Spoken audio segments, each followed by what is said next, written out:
तो सहारनपुर शहर के लिए एक राहत भरी खबर है। राहत भरी खबर ये है कि सहारनपुर का जो सपना टाकिज का जो पुल है, जिसको शहर की सेकंड लाइफलाइन भी कहा जाता है, उस पुल को अब तोड़कर फिर से नया बनाया जाएगा और उसको चौड़ा किया जाएगा। दरअसल इस पुल पर ट्रैफिक इतना रहता है कि लोगों को भारी परेशानियां होती हैं। इसके अलावा जितनी भी रोडवेज की जो बसें हैं वो यहाँ से होकर गुजरती हैं।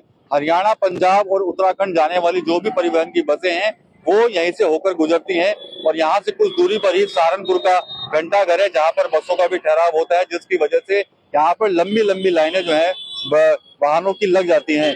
ट्रैफिक जाम होने की वजह से स्थानीय लोगों को काफी परेशानियों का सामना करना पड़ता है। इसके अलावा जो स्कूली बच्चे हैं उनको भी दिक्कतें आती हैं। जब वो छुट्टी पर अपने घर जा रहे होते हैं तो घंटों घंटों तक उन्हें बसों में जो है वो यहीं पर ही रुकना पड़ता है, क्योंकि ट्रैफिक जो है पूरा जाम हो जाता है। ये समस्या काफी दिनों से थी, लेकिन अब इस समस्या को जो है वो दूर करने के जो प्रयास किए जा रहे थे लगातार सहारनपुर शहर के विधायक हैं राजीव गुंबर, उनकी तरफ से उसको अब स्वीकृति मिल गई है और शासन से इस पुल के लिए बजट जो है वो पास हो गया है।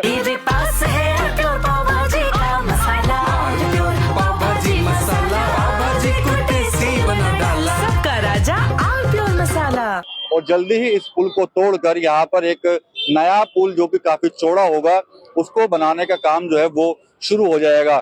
47 करोड़ की लागत से इस पुल का निर्माण होना है, लेकिन बड़ी बात ये भी है, चर्चा इस बात की भी हो रही है कि इस पुल को तोड़ने में ही करीब 10 करोड़ से ज्यादा का खर्च जो है वो आने वाला है। लेकिन लोगों की जो परेशानी थी वो अब काफी हद तक दूर होने वाली है, क्योंकि इस पुल की वजह से लोगों को काफी परेशानियां होती थी, दिक्कतें होती थी, वो दिक्कतें जो है वो जल्द दूर हो जाएंगी। हालांकि जिस समय इस पुल का निर्माण होगा उस समय तो लोगों को दिक्कत हो सकती है, क्योंकि ट्रैफिक डायवर्जन करना पड़ेगा। काफी ट्रैफिक यहाँ से निकलता है। आप इस समय भी आप तस्वीरों में देख सकते हैं, तमाम जो रोडवेज की बसें हो या फिर जो कमर्शियल वाहन हो या फिर स्थानीय ट्रैफिक हो, वो यहाँ से अभी भी निकल रहा है।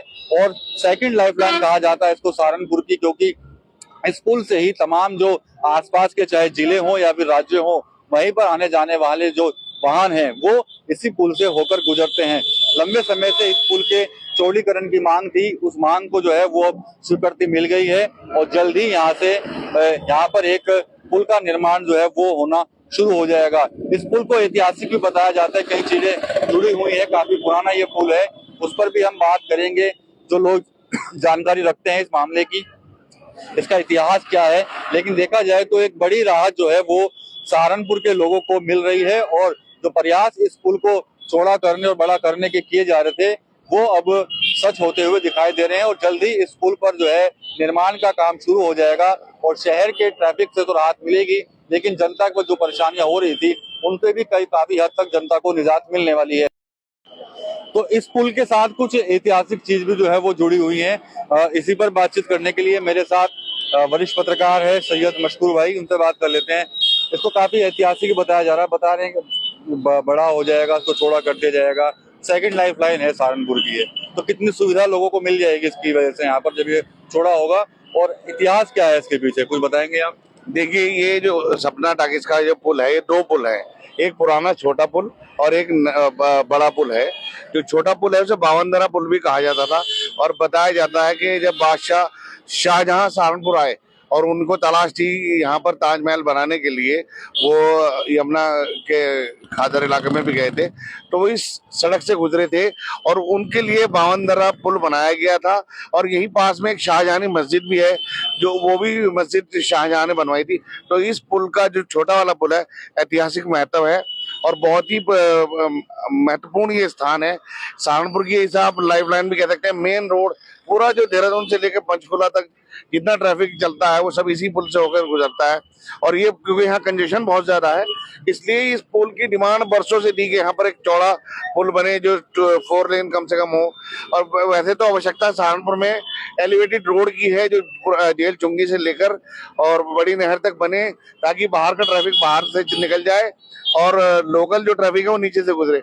लेकिन क्योंकि वो नहीं हो पाया, लेकिन नगर विधायक ने ये स्वीकृति कराई है, पुल बनने से बहुत ज्यादा लोगों को राहत मिलेगी और बहुत बड़ा एक मतलब बड़ा काम होगा। लेकिन जब इसका निर्माण चलेगा तो काफी परेशानी भी लोगों को होगी। ये परेशानी तो कुछ दिन की बात है, लेकिन उसके बाद तो जो चीजें निजात मिल जाएगी। ट्रैफिक, हम लोग भी निकलते हैं यहाँ से, बड़ा ट्रैफिक हो जाता है, निकलने में घंटों लग जाते हैं, लेकिन जब ये पुल चौड़ा हो जाएगा तो कुछ तो सोल्यूशन निकलेगा। बिल्कुल, क्योंकि यहाँ पर आप ये देखिए कि हरिद्वार, मेरठ, देहरादून, दिल्ली सभी जगहों की बसें आती हैं। रोडवेज बस जो है घंटाघर जाती है, इसी रास्ते से जाती हैं।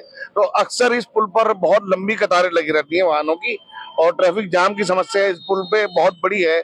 और ये पुल बनने से बहुत ही निश्चित रूप से एक बहुत बड़ी राहत मिलने वाली है सहारनपुर के लोगों को। निश्चित रूप से एक बड़ी राहत जो है वो सहारनपुर को मिलने वाली है, क्योंकि इस पुल पर भीषण जाम रहता था। तमाम जो रोडवेज की बसें हैं या फिर अन्य कमर्शियल वाहन है, वो इस पुल से ही होकर गुजरते हैं। सेकंड लाइफ लाइन जो है इस पुल को कहा जाता है, और काफी छोटा है पुल, लेकिन अब इसको बड़ा करने के जो स्वीकृति है शासन से वो मिल गई है, पैसा आ गया है, और आने वाले समय में जल्द ही इस पुल को तोड़कर फिर से नया पुल बनाया जाएगा, जो काफी चौड़ा होगा, और जिससे जाम की समस्या से तो निजात मिलेगी, साथ ही साथ जो लोग यहाँ से निकलते हैं, इनको घंटों खड़ा होना पड़ता है, उनकी भी परेशानियां जो है वो दूर हो पाएंगी। तेलंगाना यूपी के लिए सहारनपुर से विकास कपिल।